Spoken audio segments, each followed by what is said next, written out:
আমাদের সঙ্গে আমাদের প্রতিনিধিরা আছেন, তাদের সঙ্গে আমরা কথা বলবো। কারা কারা আছেন আপনাদের একটু জানায়। নকশালবাড়ি মাটিগাড়া দার্জিলিং লোকসভা কেন্দ্রের মধ্যে যে বিধানসভা কেন্দ্র আছে, প্রদ্যুৎ সেখান থেকে আমাদের প্রতিনিধি আছেন। রায়গঞ্জ থেকে দেবারতী, ইসলামপুর থেকে বিক্রম, বালুরঘাট থেকে শ্রেয়সী, আমাদের 4 প্রতিনিধি আমাদের সঙ্গে আছেন। তো আমি প্রথমে একটু দার্জিলিং দিয়েই শুরু করব। প্রদ্যুৎ, তোমার কাছে যাব। কি একেবারে সিচুয়েশন শুরুর দিকে একটু জানতে চাইবো, ছোট্ট করে একটু আমাদের দেখাও যে কি অবস্থা এখন ভোট শুরুর মুখটা।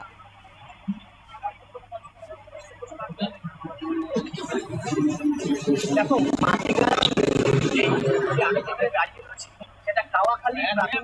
কারণ কিছুক্ষণ আগে তুমি বললে তীব্র দাবদাহের একটা সম্ভাবনা। এই রোদ এবং গরম থেকে বাঁচতে কিন্তু এই কাওয়াখালীর এই স্কুল প্রাঙ্গণে এখানে 25-এর 320, 21, 22, 23 এই যে বুথগুলো রয়েছে, এইখানে কিন্তু তাদের ভোট গ্রহণ কেন্দ্র এবং এখানে তারা ভোট দেবেন। যারা ভোটাররা রয়েছেন তারা সকাল থেকেই কিন্তু লাইনে চলে এসেছেন, আমি দেখতেই পাচ্ছি। আমি তো আমার সহকর্মীকে বলবো একটু লাইনটা যখন স্কুলের গেটের বাইরে এই যে মানুষগুলো দাঁড়িয়ে রয়েছে, ইতিমধ্যেই কিন্তু তারা ভেতরে প্রবেশ করার আগে এখন ইতিমধ্যেই যারা ভোটের এই রাজনৈতিক দলের যারা রয়েছে কর্মীরা, ভোটের কর্মী, তারা কিন্তু মক পোল শুরু হওয়ার জন্য প্রস্তুতি নিয়েছে। ভেতরে কেন্দ্রীয় বাহিনীর কড়া নিরাপত্তা যে এখানে কিন্তু রয়েছে, পুলিশ এবং কেন্দ্রীয় বাহিনী, বাইরে যেমন পুলিশ রয়েছে এবং কেন্দ্রীয় বাহিনীর জওয়ানরাও কিন্তু রয়েছে। আমি আমার সহকর্মীকে একটু বলবো যদি একটু ছবিটা দেখানো যায়।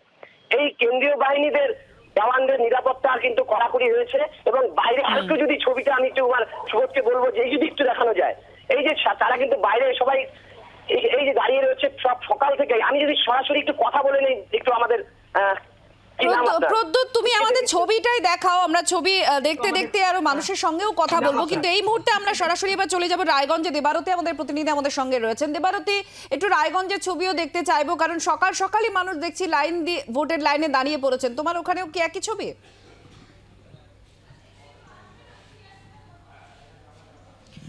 না, দেখো, এখনো পর্যন্ত রায়গঞ্জে আমি এই মুহূর্তে রয়েছি। রায়গঞ্জের সব থেকে বড় যে ভোট গ্রহণ কেন্দ্র স্কুল রয়েছে রায়গঞ্জ করোনেশন হাই স্কুল, যেখানে কিছুক্ষণ পরেই তৃণমূল কংগ্রেসের প্রার্থী তিনি নিজেও ভোট দেবেন, সেই স্কুলে রয়েছি। এখানে 3টি বুথ রয়েছে, তার মধ্যে 2টি সম্পূর্ণ মহিলা পরিচালিত বুথ এবং সেখানের বাইরে যারা সিআরপিএফ দায়িত্বে যারা রয়েছেন তারাও কিন্তু মহিলা।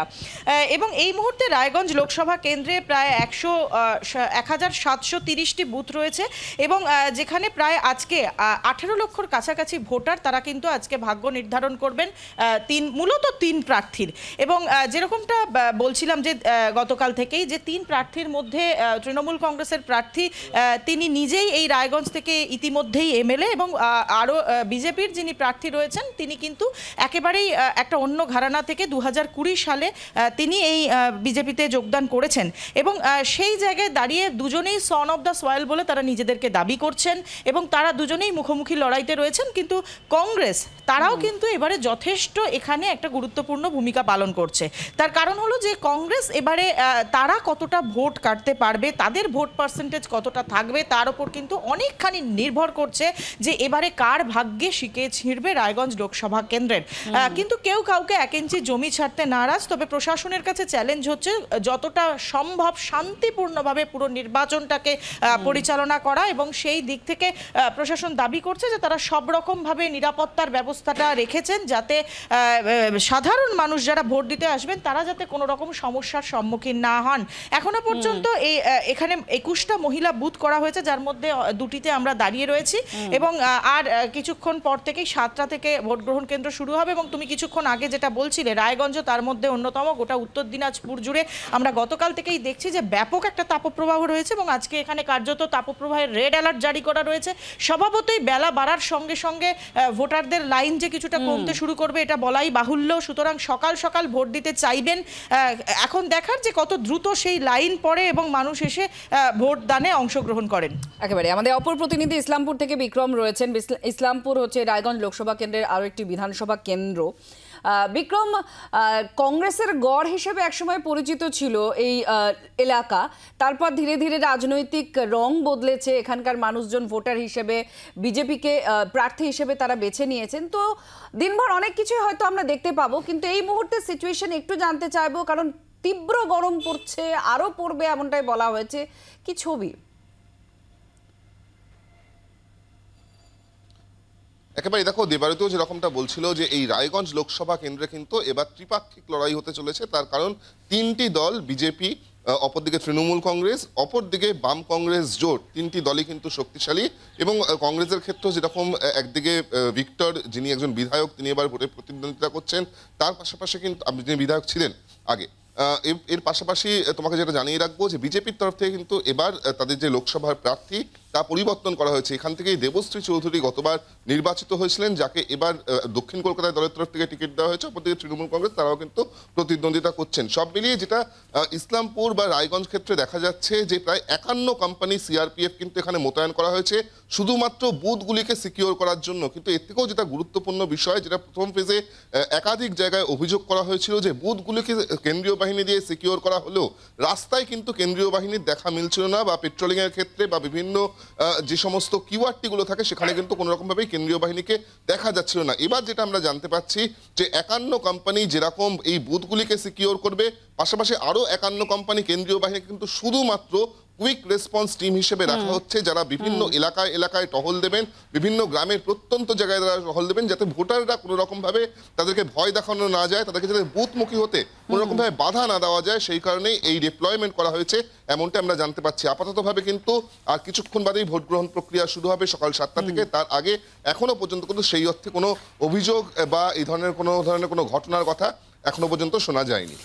এবার আমরা চলে আসি বালুরঘাটে। বালুরঘাট লোকসভা কেন্দ্র, একেবারে বিজেপির রাজ্য সভাপতি নিজে এখানে দাঁড়িয়েছেন এবং এখানে বিধানসভা ওয়ারি ফল দেখলেও একেবারে কাটে টাক্কার আমরা দেখেছি। আর এবার ঠিক কি হতে চলেছে সেদিকে তো নজর থাকছেই। আমাদের প্রতিনিধি শ্রেয়সী আমাদের সঙ্গে রয়েছেন। শ্রেয়সী, বালুরঘাট একটা হাই ভোল্টেজ কেন্দ্র বলা যায়, কারণ বিজেপির রাজ্য সভাপতি নিজে এখান থেকে লড়াই করছেন।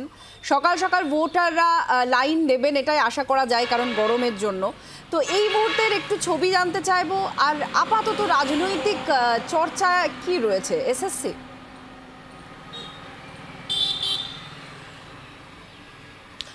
দেখো, নিঃসন্দেহে তোমাকে বলবো যে চর্চার অনেক কিছু থাকতে পারে, কিন্তু এই মুহূর্তে বালুরঘাট যে শহর, সেই শহরে দাঁড়িয়ে আমি কিন্তু কাল থেকে আজ পর্যন্ত দেখেছি সাধারণ মানুষের মধ্যে সেইভাবে ভোট ঘিরে কিন্তু উত্তাপ নেই। যদিও বালুরঘাটের যে লড়াইটা, সেই লড়াইটা কিন্তু দুটো দলেরই প্রেস্টিজ ফাইটের জায়গায় পৌঁছে গিয়েছে।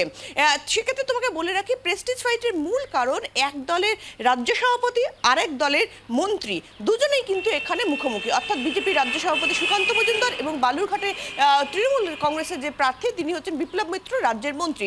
ফলে দুটো ক্ষেত্রে এই বালুরঘাট কেন্দ্র কিন্তু কার্যত একেবারে প্রেস্টিজ ফাইটের জায়গায় পৌঁছে গিয়েছে। এখন যে চর্চায় তুমি যে বিষয়গুলো রয়েছে, সেক্ষেত্রে কিন্তু অবশ্যই এসএসসি নিয়োগ, সেই বিষয়টা চর্চায় রয়েছে। এছাড়া যে বিষয়গুলো নিয়ে মূলত তৃণমূল কংগ্রেসকে আক্রমণ করছে বিজেপি, যেখানে এসএসসি নিয়োগ, দুর্নীতি, এই ধরনের বিষয়গুলো রয়েছে। ঠিক পাশাপাশি কিন্তু বিজেপির পক্ষ থেকে রেল প্রকল্প সহ একাধিক বিষয় উন্নয়নের কথাও কিন্তু বলা হচ্ছে। অন্যদিকে তৃণমূল পক্ষ থেকে কিন্তু পাল্টা যে দাবিটা করা হচ্ছে সেটা হচ্ছে যে এক্ষেত্রে বিজেপির যে সার্বিক ভূমিকা, গোটা দেশ জুড়ে বিজেপির সার্বিক ভূমিকা, এবং সেক্ষেত্রে দেখা গেছে যে তৃণমূলের শীর্ষ নেতৃত্ব তারা কিন্তু একাধিকবারে বালুরঘাট লোকসভা কেন্দ্রের বিভিন্ন এলাকায় গিয়ে কিন্তু তারা প্রচার করেছেন বিপ্লব মিত্রের হয়ে। এখন সেক্ষেত্রে সার্বিক দুর্নীতি, এবং অবশ্যই যেখানে তারা মনে করছেন যে এই যে এসএসসির যে সাম্প্রতিক যে ফলটা বেরোল বা সিদ্ধান্তটা ঘোষণা হয়েছে কোর্টের পক্ষ থেকে, সেই জায়গা থেকে কিন্তু তারা মনে করছেন, তৃণমূলের পক্ষ থেকে যেটা বারে বারে বলা হচ্ছে যে এক্ষেত্রে কিছু কিছু আদালতের দিকে আঙুল তোলা হচ্ছে, যেখানে বলা হচ্ছে উদ্দেশ্যপ্রণোদিতভাবে বা এক্ষেত্রে নির্দিষ্ট ভাবনার পরিপ্রেক্ষিতে কিন্তু এই ধরনের রায় দেওয়া হচ্ছে, যেখানে যোগ্য মানুষরা, এই রায়ের ফলে যোগ্য মানুষরা চাকরিচ্যুত হচ্ছে, এবং এই ভাবনার পেছনে কিন্তু একটা বিজেপির মদত রয়েছে, তেমনটাই কিন্তু অভিযোগ করা হচ্ছে তৃণমূলের পক্ষ থেকে। অর্থাৎ একাধিক ইস্যু মানুষের সামনে আছে, তারা এগুলো কতটা মাথায় রেখে ভোট দেন, তারা কি চান, সেটা অনেকটাই স্পষ্ট হবে 4 তারিখে। তো আমাদের প্রতিনিধিরা দিনভর আমাদের সঙ্গে আছেন। আপাতত ধন্যবাদ সকলকে। বাংলার আওয়াজ, বাঙালির আবেগ, জি 24 ঘন্টা।